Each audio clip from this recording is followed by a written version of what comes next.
எல்லாத்துலேயுமே ரொம்ப சிறப்பாக எல்லா வேலைகளையும் எல்லாம் பார்ப்பீங்க. ஏன்னா இது வரைக்குமே வந்து உங்களுடைய ராசியில் சஞ்சாரம் பண்ணிட்டு இருந்தார். யார் அப்படின்னா உங்களுடைய ராசிக்கு 2ஆம் அதிபதியாக இருக்கக்கூடிய புதன் பகவான் வந்து உங்களுடைய ராசியில் சஞ்சாரம் பண்ணிட்டு இருந்தார். அப்போ குடும்பத்தில் வந்து முழுக்க முழுக்க முழு சுமையும் உங்கள் மேலே வந்து நிற்கும். குடும்பத்தை தூக்கி தாங்கி நிப்பாட்டுறது வந்து உங்களுடைய வேலைகளை வந்து இதுக்கு முன்னாடி இருந்திருக்கும்.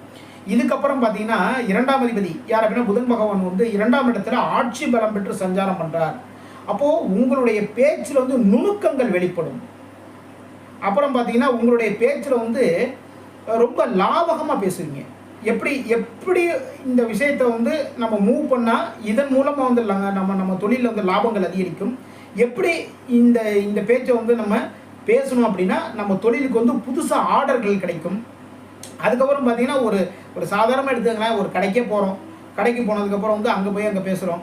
அங்கே பேசி அந்த வியாபாரம்